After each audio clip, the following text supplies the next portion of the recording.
Should we start? I think so. Cool. So this is episode 2 of Chin Up. I'm James, this is Chris. Hello. And let's have a bit of chit chat, shall we? Yeah. So, how's your week? Good. Long actually this week. What's been going on? I feel tired, but I have another fight week. But we've had 10 now since the start of August, so I've gone from obviously not working for 6 months to then working almost every weekend. And it's do 4 live shows a week. And the fatigue has just started to set in. So I started doing this thing where, have you heard of decision fatigue? So you know Steve Jobs always used to wear the same roll neck every day. Yeah. So it's all to do with, if you're in that mode where your mind's very full, you're trying to focus on lots of things every day, they say try and limit the number of things you have to make decisions on when you first wake up. So if that means you've committed to getting up and exercising in the morning, how often have we found excuses because we can't find our socks, trainers, skins, whatever it is. Whereas if it's all laid out the night before in a little pile, so I get my t-shirt, my skins, my trackies, my socks, everything I need, so there's no excuses, water bottle, and I just put it on the middle of the floor. And so even when I'm completely knackered, because I know how important exercise is when I'm tired, if I can get up and do half an hour on the bike or skipping or whatever it is, come back and have a shower before I go to breakfast, my day is 20% better. So yeah, I've been doing that this week, and it's made a bit of a difference. That's good. Yeah, but I feel tired, so just trying to push through now the last 3 or 4 weeks, and then we'll get to Christmas. But we're nearly there. Yeah. Got the Christmas tree up. Not too early. Not this year. I don't think so. We need the morale boost, I think. Yeah, we do. I mean, what's the worst that can happen? Yeah. What's the harm? I think it's created a nice ambience in the flat. And you've got a dinosaur bauble. Yeah, a friend bought me a couple of little dinosaur baubles because I'm a big dinosaur nerd, and I think it's lovely. It's nice to come home to. So, nice. Yeah. Going back a topic, what was you mentioned about training whilst you're away. How were you doing that with gym shut and stuff? Yeah, so we're in a bio bubble, so we're in the Hilton Hotel at Wembley, and they've got they've set up one of the conference rooms. They've got a couple of bikes, a couple of treadmills. One of the security guys bought a barbell. Nice. With just some templates, so there's been a bit of circuits, skipping rope, and then they've got some med balls and stuff. So basic, but enough to go through the motions, get a little workout done every day. Nice. That was good. How's your week been? Been alright. At the time of recording this, gym's still shut, unfortunately. Yeah. So been doing a lot of Zoom one-on-one sessions, all of my usual online programming, trying to get some bits set up for December. Trying to set up a little online group coaching product, which would be interesting. Going to try and get a little charity tie into that as well. So that'd be fun. Never really done anything like that before. So new project to be working on. Otherwise just doing my thing, doing training, working hard. Yeah. You were a beast last week. You were a beast. What went on last week? You hit 205 on your squats. Oh yeah, for 5. Yeah. 150 on the benches. Yeah, PBs all over the gaff. Yeah. So my coach Johnny has just come back from his mad Ben Nevis. Did they do it? They didn't manage to do it as planned, but he's put a great bit of kind of debrief out on all of his socials. Very interesting to talk about the challenges they faced. The weather was atrocious, various issues early on, but they kind of stuck out the full 10 days. Wow. Just fell just short of their kind of of this vertical marathon, but massive achievement nonetheless. Raised tons of money as well. Blimey. Yeah, fair play. Fantastic. Well done, lads. Yeah, very really, cool. Really, really good. And I think on their topic, they're raising money for November. Something worth mentioning that November have just released this week. They have got this tool called Conversations. So we've all had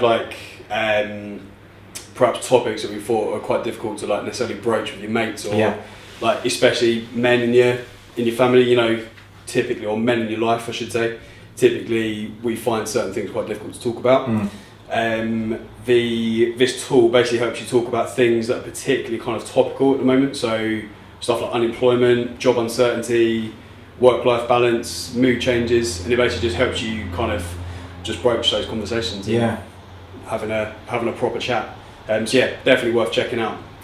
Yeah, that's really cool because obviously we've talked about our mental health, haven't we, on a number of occasions, and I think the more you talk about it, the easier it is. Yeah. And once you've got over those first few discussions early doors, I remember when you first talked to me about anxiety and stuff, and I could tell, obviously the first time we'd ever talked about it, so you sort of test the waters, but then because it was a cool conversation, it's then, once you've had that once, you can then ask each other, how's your head been this week, how you feeling, and if you've got problems you can talk about it. And I think, from my personal experience, I think sometimes people are scared to ask the hard questions. It's easier to share something with somebody first. People appreciate when you share something with them because they understand that can't be easy. And what tends to happen is if you share something with somebody, even if you just go, oh, my head's been all over the place this week, and then you start opening up a little bit, people then tend to go, oh, I feel like that. And then they feel almost like they've got a license to give you a little bit of something back.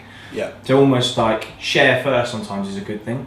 If you don't know how to ask questions, especially if there's a general talk. I mean, obviously, you know, when you get onto things like suicide and asking people about some really serious stuff, I think it's good to do some research on how to ask those kind of questions. But generally speaking, don't be afraid to talk to your mates about how you're feeling, because likelihood is, and especially this year, most people will have struggled on some level.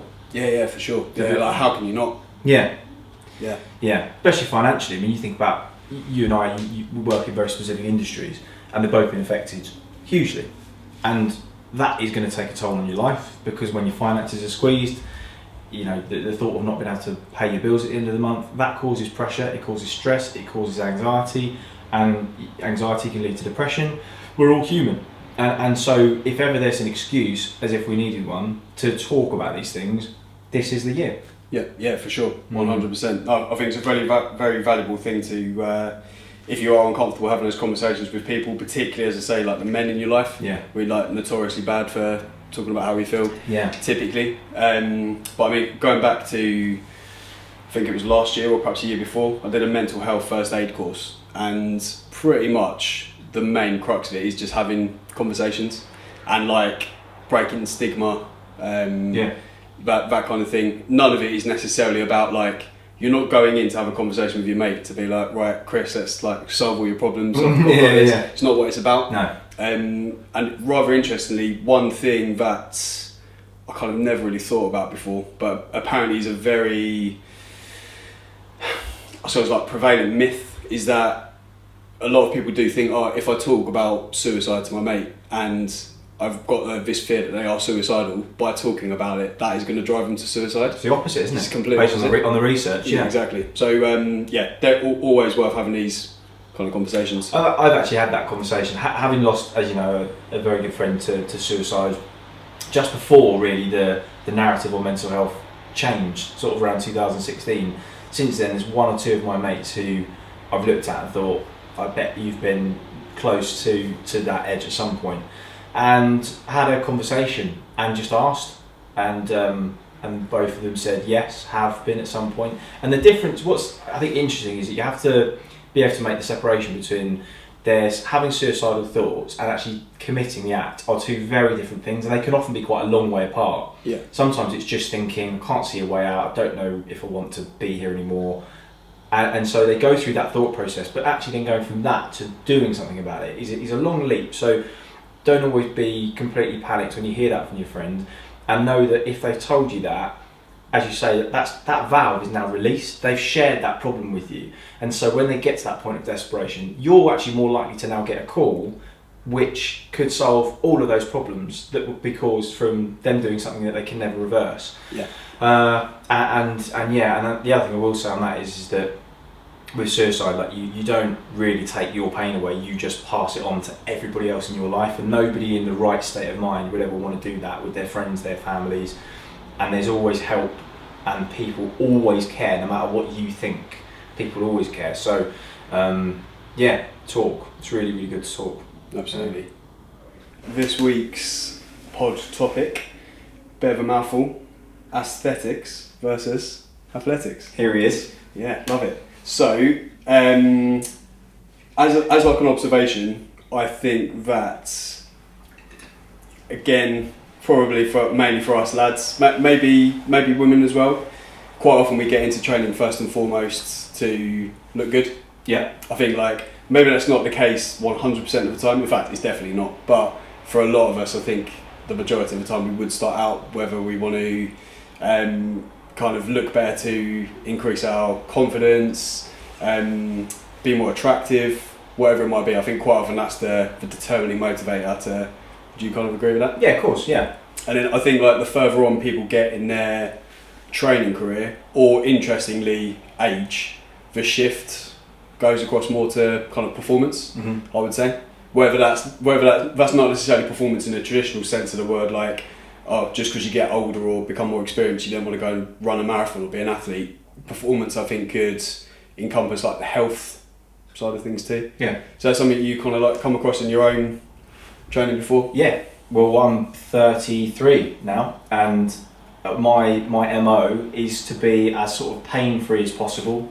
Obviously, I want to be healthy and feel good every day, and I know based on fluctuating between 78 and 100 kilos that I feel a certain way when I'm at certain weights, and that's kind of my gauge. I don't weigh myself very often, but I know from like looking at my physique and how I feel what kind of weight I am, and I make adjustments based on that. And it's little things like ankles, knees, back, certain joints and things. If I'm in a certain place and I'm at a certain weight, I will feel better, and so that's my aim. So it's a functionality thing. Obviously, having played sport for many years, as I know you did, I was never really training for aesthetics. It was a byproduct of what I did, and that was really nice. Obviously, really nice. And when you get compliments on it, that's a good thing for your self-esteem and everything else. But then, of course, if you're just joining a gym for aesthetics, that's your goal, and you do everything towards the look that you've got to do to attain that look. And it's not to do with functionality, but as you say, what happens is as you get older, your priorities shift, because you actually don't want, if being in that shape or having to eat that food or do whatever it is you need to do is making you more miserable, and the trade-off sort of flips over where you decide that actually that axis crosses over at a point where I'm not happy anymore, you just move the axis, whether it's towards functionality, towards health, and that has to be your decision. But when you make it, it's the right time. So yeah, I think with age it definitely things change. Yeah, for sure. And I think it's very complicated to kind of boil down into a few points, like what moves you, what motivates you, what your goals become. But yeah, they of course naturally change with time, don't they? I mean, you can think the amount of lads that might come into the gym age of 18 to 25 and say like, they might not necessarily put it this way, but their motivation would be to look better for an Ibiza holiday or whatever it might be. That kind of thing might again move you at that age and motivate you, but chances are as you get a little bit older, it's probably not really gonna be quite the same thing. It might literally change to I'm going to be a father, so I want to make sure I'm in as best shape as possible to play with my grandchildren. I'm thinking all those years ahead. The game changes for sure. And I think as well, there's like quite a lot to kind of unpack all of this generally. So one of the biggest things I think is people aren't particularly realistic with their expectations. So 100% agree. Where like the desire to look a certain way often comes from social media, with a very, very unrealistic kind of expectation of how you're going to look.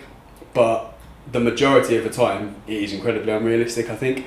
And especially when you're being sold things like 6-pack abs in 8 weeks, and things like that, and anybody seeing that without any knowledge or any base point is going to be bitterly disappointed, unless they are in the 0.1% of genetic freaks to start with, in which case they're probably already training.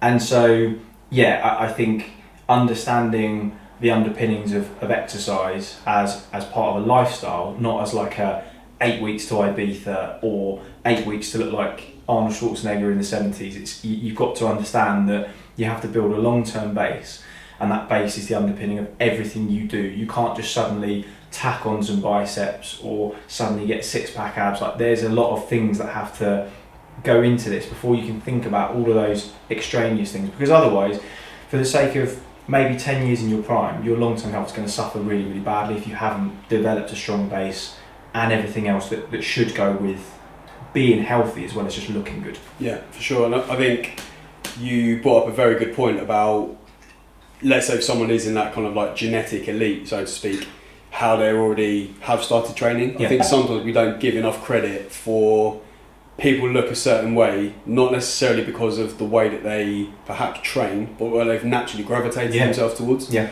So, for example, for quite a lot of personal trainers who obviously client-facing job, clients would say, "Oh, if I do X, Y, and Z, I'll look like you." Not necessarily always the way it's going to work. Sometimes that person's natural habits that have been ingrained over however many years, they look a certain way due to their genes, not necessarily solely down to what they do on a day-to-day basis, if that makes sense. Yeah. It's very unrealistic to expect, right, just because I put these inputs in, I'm not necessarily going to get the same output. Yeah. And you and I have trained together. We've got very different starting points in terms of base genetics and limb length and everything. We're a completely different athlete and beast. So for us to expect exactly the same results, and we've trained, let's say, fairly consistently together on and off throughout the years, but we've got nothing like the same physiques, and so his is way better than mine. But yeah, just so we're absolutely clear. But seriously, you have to temper your expectations. You have to understand what you're working with, what the goal is, and understand that it's an ongoing process. It's not a start here, end here, and then that's your end point forever. It doesn't work like that. You have to be prepared to make consistent efforts weekly, monthly, and yearly, and the shape that you're in will reflect what you're doing on a consistent basis. Yeah, for sure. And I think as well, being rather than also just your genetics, also your environment dictates it quite a bit as well. So say if you're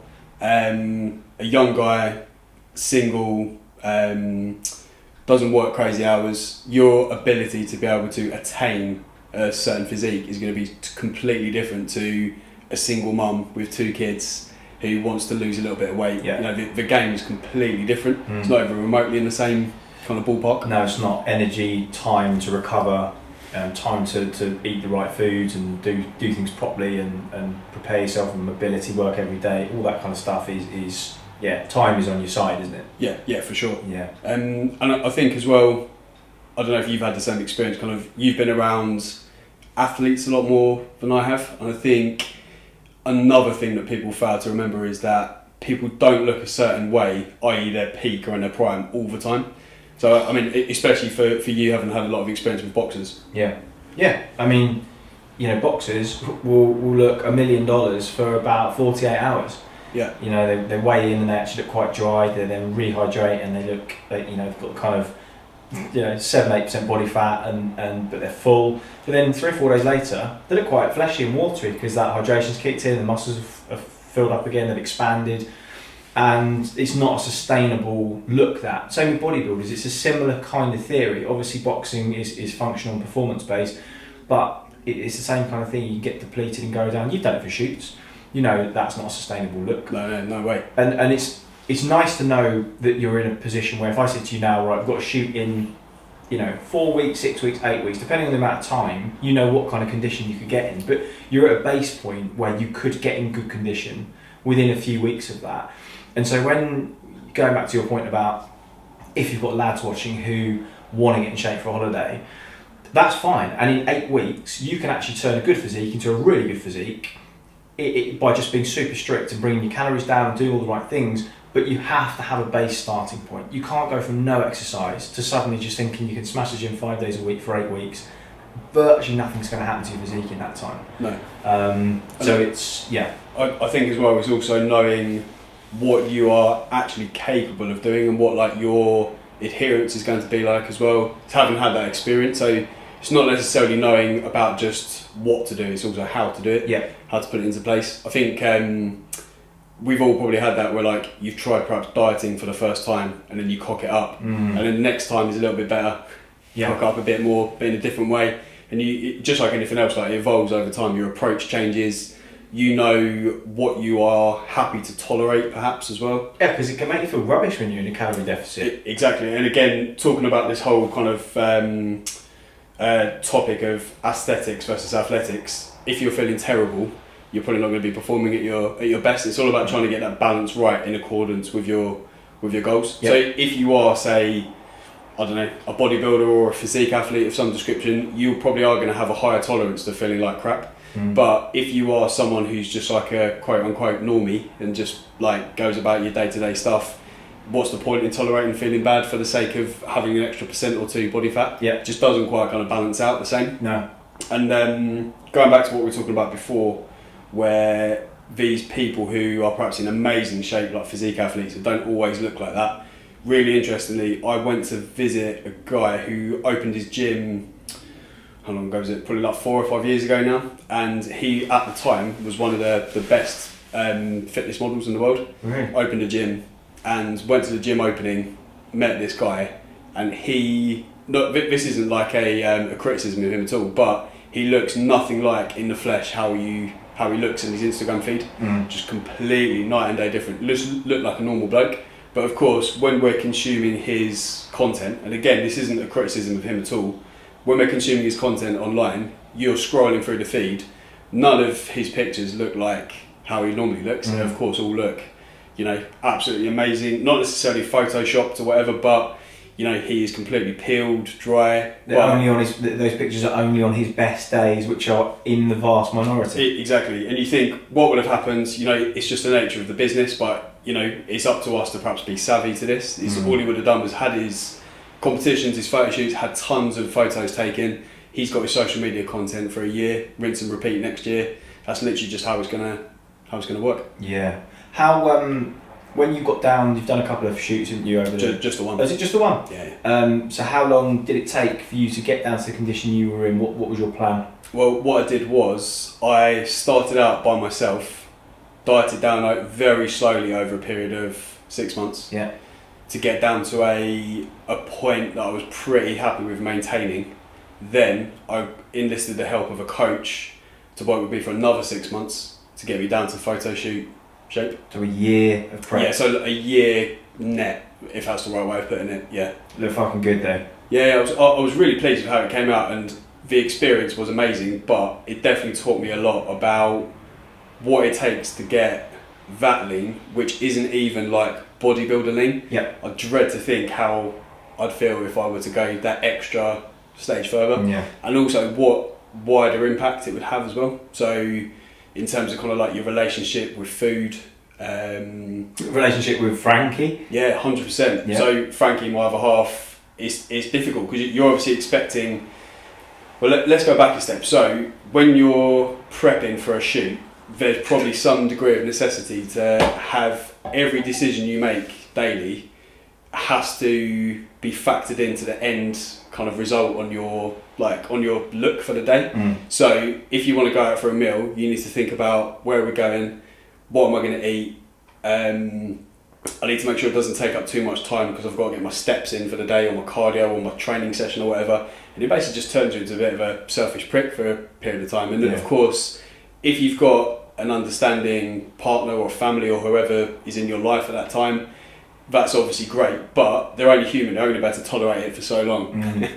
So yeah, it's all stuff that's worth thinking about. Yeah, that's really interesting. I did a camp once to get down to the light heavyweight limit, which is just under 80 kilos. So I walk around about 90, and I'm quite lean at 90. You see me reasonably. I'm fairly lean, but there's plenty to come off if I wanted to really work. And so I wanted to see, because in boxing, obviously those weight limits, you have to come in just under them, and then guys rehydrate overnight, and they tend to come in maybe 6-7 pounds heavier the following day. But if you get that wrong, those last couple of pounds, you always hear it, it's quite cliche, but those last couple of pounds can really take it out of you, and they can be the difference between you performing really well on the night and actually being completely wrecked on the night. And I thought it'd be really interesting to see what this is actually like. So I did it. So I did a 10-week camp. I sparred 3 days a week. I was doing runs, I was doing lots of sled work, and then slowly reducing my calories and just keeping an eye on my weight. Got to, I think, 81.5. I looked incredible, and there was one day where suddenly all of my numbers just plummeted. Squat, bench, deadlift, sleds. I felt flat as a pancake. I couldn't sleep properly. All I could think about was food. My focus was gone. Sparring, I felt like a little bit, almost like my resistance wasn't quite there. I was getting hit and feeling really a bit more vulnerable. I suddenly understood everything that I've read about, spoken to people about, and I'm so glad I did it.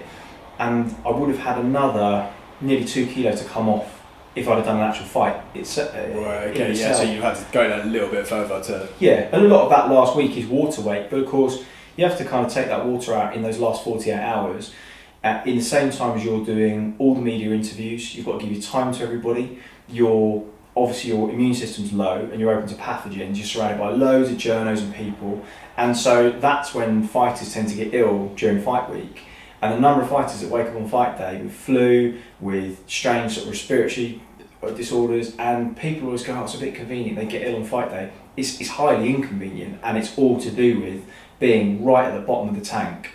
And just, sometimes that point where fighters are comfortable comes, like for me it would have been about 83 kilos. I was full, I was lean, I still had power, but I felt good and sharp. And then suddenly just 1 kilo either side, and you can be wrecked or you can feel great. And if that kilo happens to fall just on the limit, then you're perfect. If it falls just below, you're in real trouble. Yeah, you're going to find it difficult. And I think as well, for sports like that, it also has potentially wider implications as well. So we won't go into it too much now, but I think it's interesting, it's worth mentioning. I believe there's a body of research that suggests that your concussion risk goes up. It does.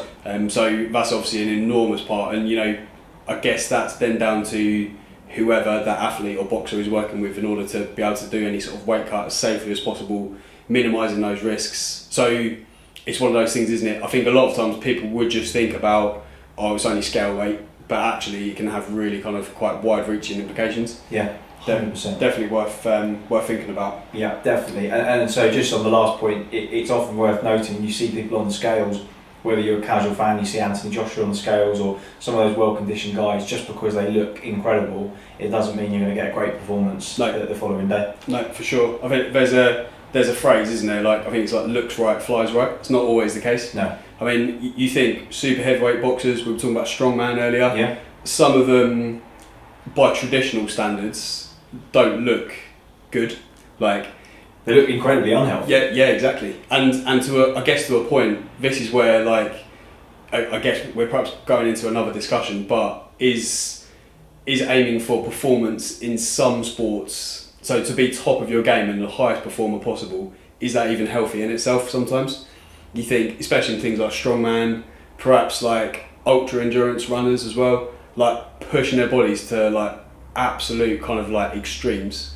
Well, you've only got to watch the Eddie Hall 500 kilo deadlift and look at the state of him and watch the blood pouring out of his nose and his face go purple and him collapse on the bar. Yeah, going on oxygen. On oxygen. Yeah. And having sort of heart palpitations. And you think, well, that's one lift and you've done that to yourself. And you come in weighing, probably 12, 13 stone more than your body's naturally would have weighed if you'd just had a normal life. Yeah. You've carried that around with for 3 or 4 years. What is that going to do to you long term in the pursuit of having that one great moment? And someone like him, because his pursuit of greatness is so single-minded, and you look at people like Michael Jordan and the all-time greats in their disciplines, they wouldn't trade that moment for anything. And that sacrifice, funny enough, I was watching Ronnie Coleman on Joe Rogan's podcast. Yeah. How was that? Really good, really good. And it's 3 hours of conversation, but he has no regrets, even though he's had how many vertebrae in his spine fused and bolts in there. He says, I'll do it all over again. He said, no, I'd actually go for more reps next time, because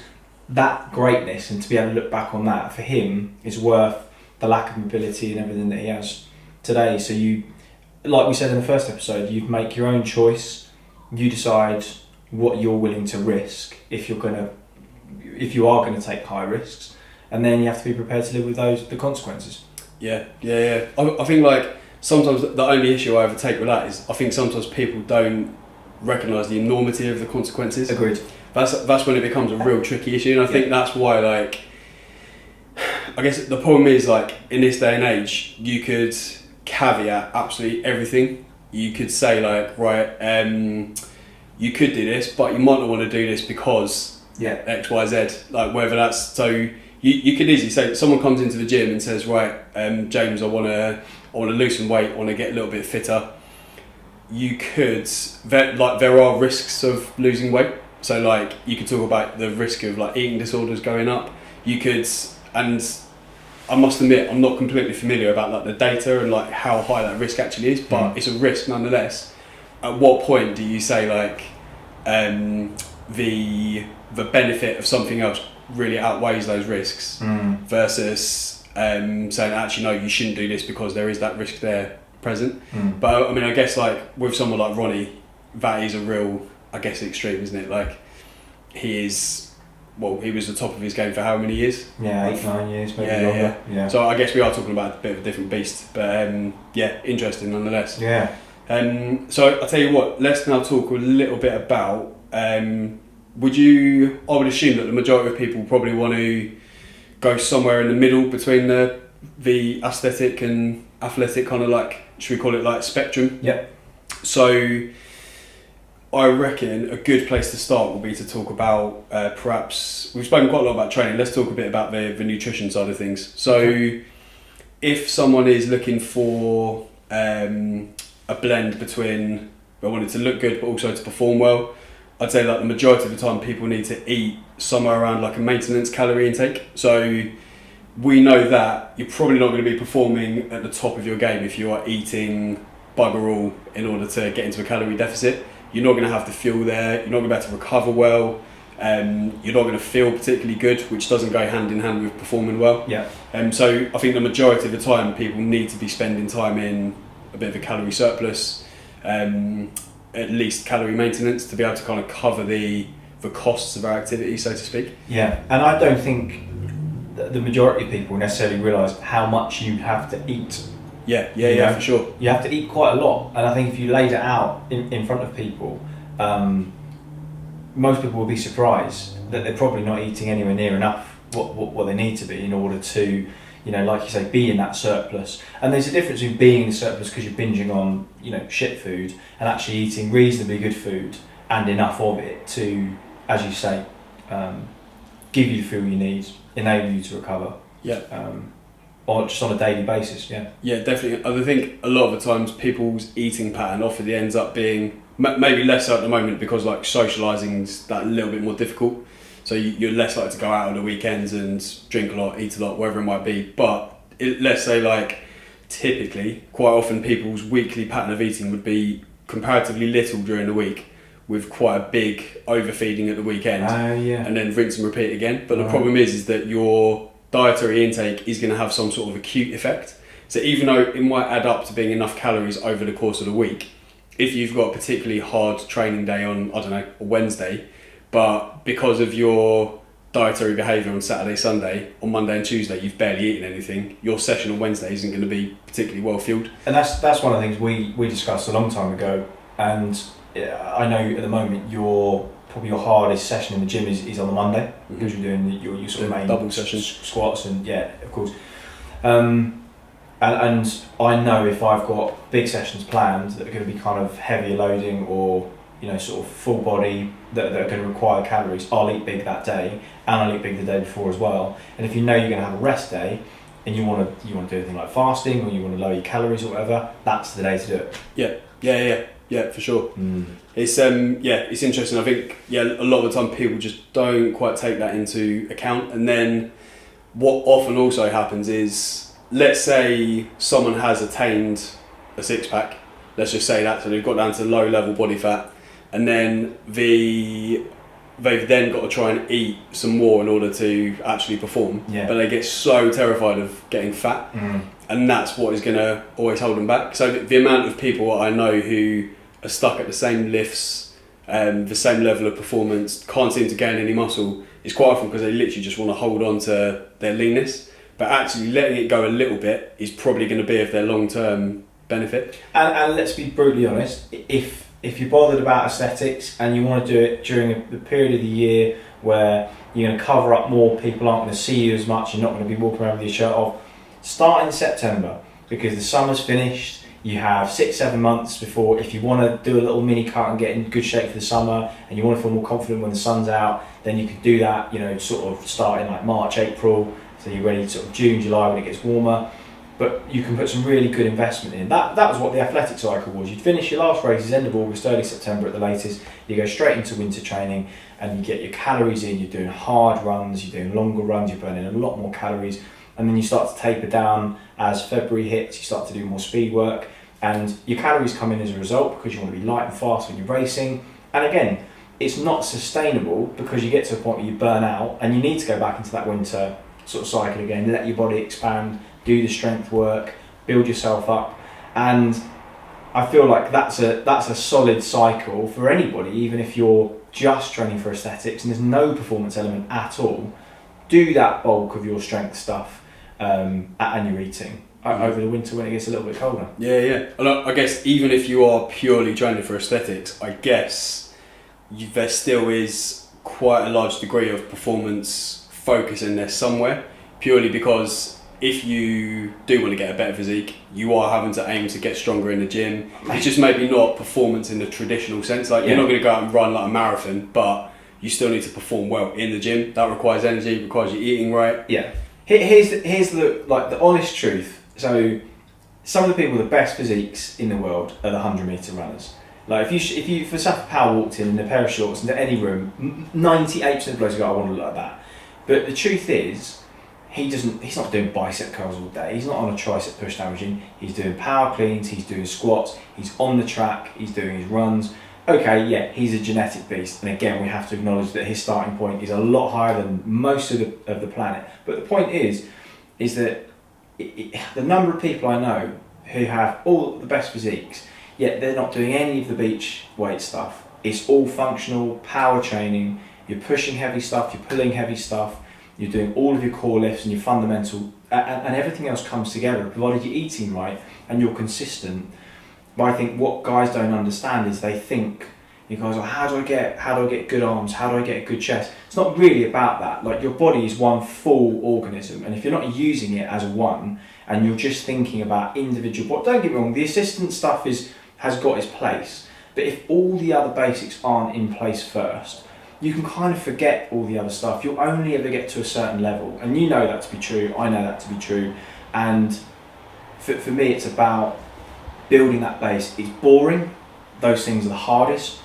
Your squats, your deadlifts, if you're doing them properly, pushing sleds. It's hard graft. It's much harder than bicep curling. It's much harder than just doing basic assistance moves on doing the rounds on machines in the gym. But it's what gets you results. So if you actually want results, the irony is, focus more on performance-related exercises. Train like an athlete, and you'll look like an athlete. And that's the bare bones of what we're talking about. I think people flip it sometimes because, and I'm sure you get asked a lot about, oh, how do I get a physique like yours? But then when you tell people what your schedule is, they almost go, don't want to hear that, it's too hard. Yeah. They want a quick fix. So people almost look for that confirmation bias, and they find that person that will say, oh, do this, do that, and then they seek out that easy information because that's what they want to hear. Truth is, it's really hard to get in shape. You have to be really disciplined. You're so disciplined. People don't get it. I tell people about your routine, what you're doing day in, day out.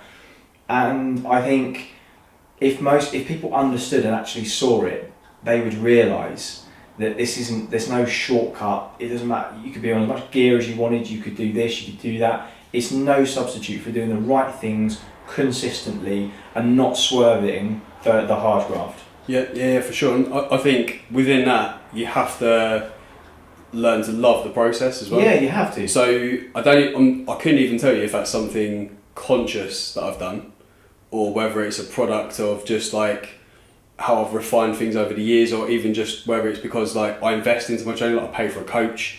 That might be part of it. Maybe even not even like my coach Johnny's got fantastic expertise, but maybe it isn't actually just down to his expertise. Maybe it's the fact that I've said, there's some money, there you go, put some skin in the game. Commitment. And yeah, you've got that commitment there. Like, there's then that massive difference between like, of course on a Monday after, you know, I'm not just saying all of this just to try and make myself like sound good, but after a like 7-8 hours work on a Monday, having started early, I don't necessarily want to go outside and run my sprints and stuff, but like somehow I do it. But it's not even necessarily like a conscious thought, it's just so routine.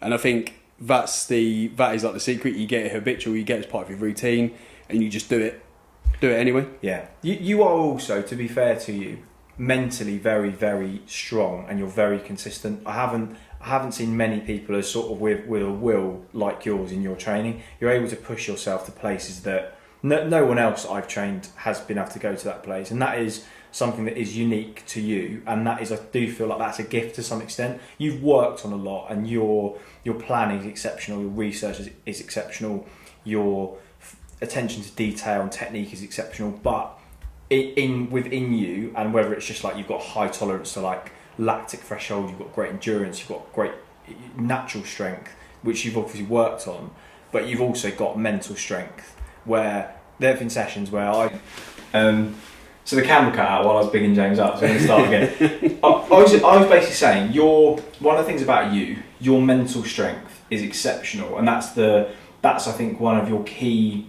characteristics that I feel like is innate. So your planning is really, really exceptional. Your research, your attention to detail, technique, planning, and sort of executing all of those things is the package of why you've had such a successful sort of, I suppose, training schedule, and you've been able to do things you've done. But I do think mentally you're very, very strong, and where that comes into play is where those sessions get really dark and really difficult.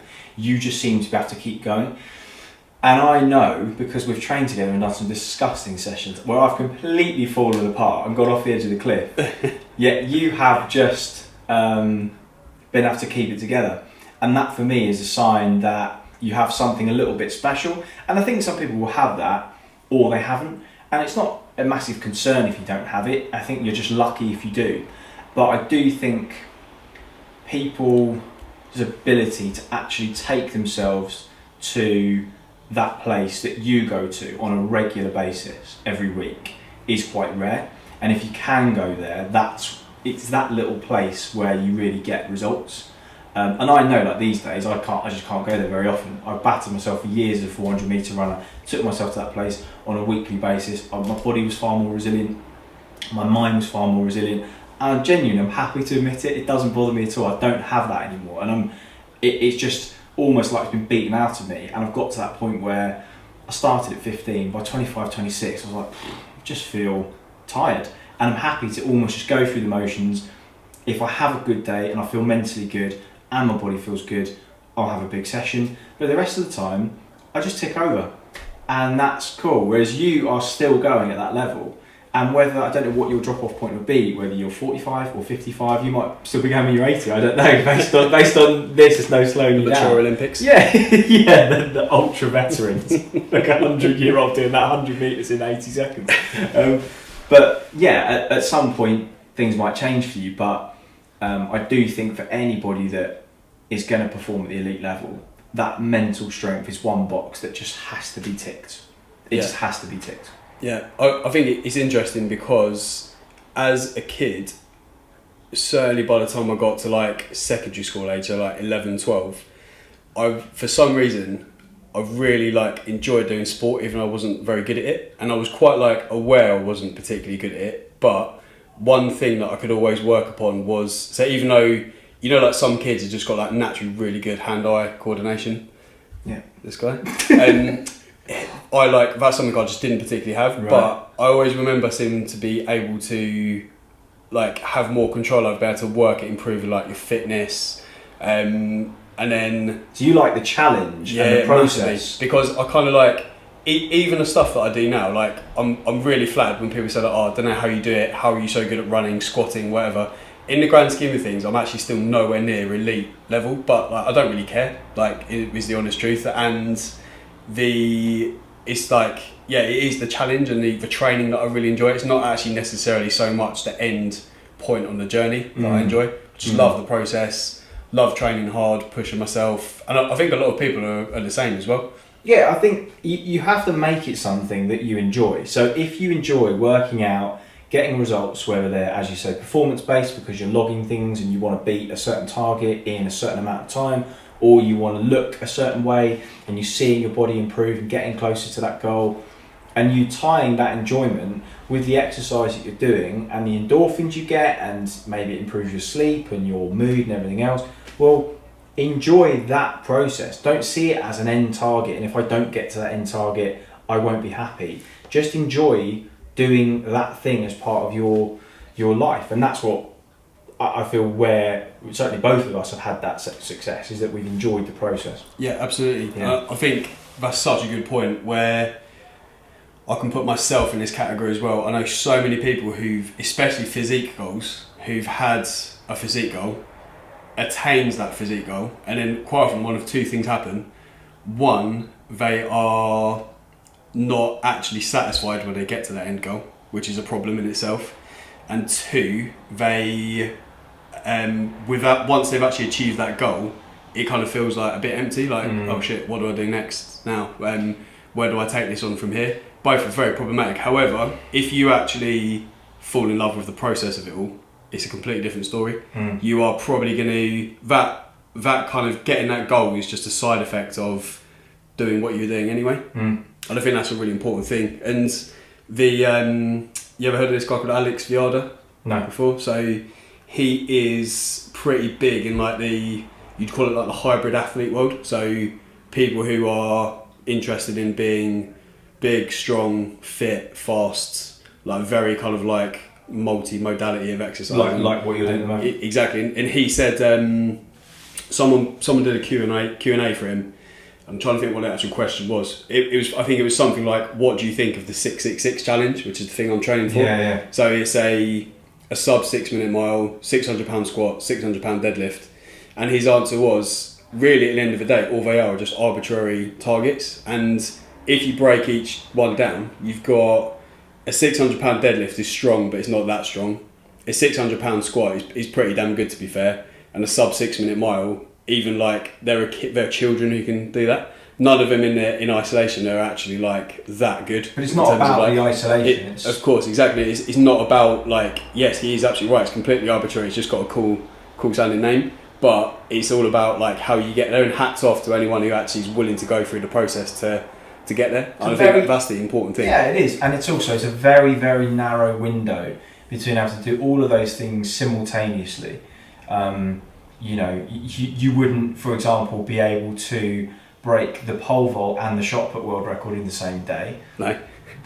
For very obvious reasons, and if for a really arbitrary explanation of why what you're doing is so difficult, that is pretty much it. The two disciplines don't really complement each other in terms of the type of training and the physique and everything that you would need to do one or the other at the same time. So if you do hit those targets and you do manage to complete that challenge, which I have every faith, knowing you that you will some point eventually, point next year, whenever it is, and I should be very pleased, mate. I'll be there when you do it as well. But I think drawing upon part of our topic as well, talking about aesthetics, that's something I've had to say goodbye to quite a while ago. So like I said goodbye to my abs ages ago, considering the fact that if I'm lean when I'm like under 80 kilos, right now I'm sitting at 85, might even have to go a little bit heavier maybe to get the squat and the deadlift done.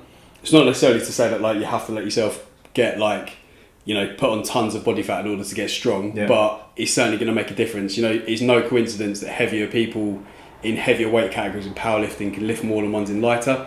Like, to some extent, mass does move mass. Of course it does. Tom Stoltman's at World's... Sorry to interrupt you. No. Tom Stoltman's at World's Strongest Man at the moment in the final, and he's a phenomenal stone lifter. But they've looked at him, he's 6'8", 6'9", and they've just kind of said that you've actually got to put more mass on around your middle because you've got obviously a lot of long levers. You need some of that mass to be able to lift off and that kind of belly that those guys have got. And you see the change in his physique.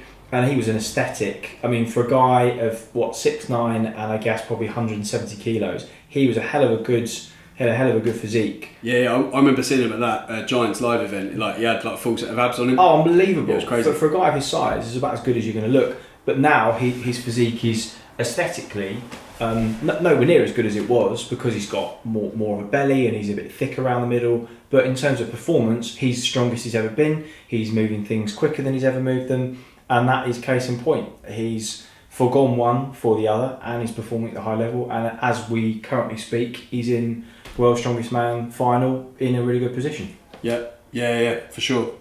So I think we're getting like reasonably close to the hour. Should we try and like summarise and tie things up a little bit? Yeah. So training for aesthetics versus athletics, performance versus the look. Assuming that someone does want to have a bit of both, I think if we just try and summarise what we've mentioned about training. So as Chris was saying earlier, the basic lifts are incredibly important for both. So your stuff like squats, deadlifts, presses, all of their variations. They need to take up the bulk of your training, irrespective of whether your goal is primarily performance or aesthetic based.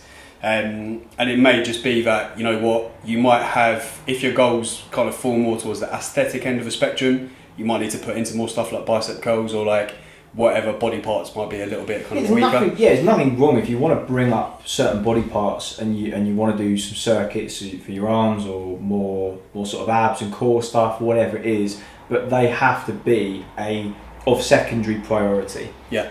If your primary goal is performance, that's just how it is. Because that's the thing, isn't it? I think a lot of people fail to recognise that if you made like the vast majority of your training be all of those basic lifts, you would look damn good at the end of it. If you manage to improve all of those lifts, say by, I don't know, plucking numbers out of thin air, 20%, you will look better for it in 100%. in all likelihood. Yeah. And I think as well, there's also nothing stopping you from periodising your training as well. So if you do want to have periods of a year where you focus on getting much stronger in all of those key lifts, whilst neglecting slightly, you know, things like bicep curls, we know that we can't build muscle in a particularly kind of like fast fashion. So there's nothing wrong with taking a period of, I don't know, 6 months where you're just focusing on increasing your 6 to 12 rep max on squats, stiff leg deadlifts, close grip bench press, overhead press, etc., etc. You will still have a fantastic physique, even though you might not be fully kind of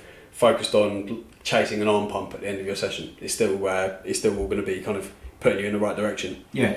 And then from the diet point of view, again, talking about periodisation, there's also nothing wrong with periodising your diet as well. So if you probably have to take on a bit of an attitude of having an acceptance that you're going to have some delayed gratification. So you might have to look, it's all subjective, right? But you might have to look worse before you look better. Yeah. So say if you do want to put on a bit of muscle, you might have to forgo the abs for a short period of time, eat a little bit more, get out of constantly being stuck in a calorie deficit for the whole time, or at least striving to be in a calorie deficit. Yeah, or I mean, when you properly build muscle over a long period of time, you're also going to acquire some fat. Yeah, and you literally just can't be helped, can it? No, and then when you then start to lose that fat, you've essentially retained newly built muscle, which you couldn't have built if you were in a calorie deficit. Provided it's done properly. Provided it's done properly. That's probably a topic for another time. Yeah, it is, yeah.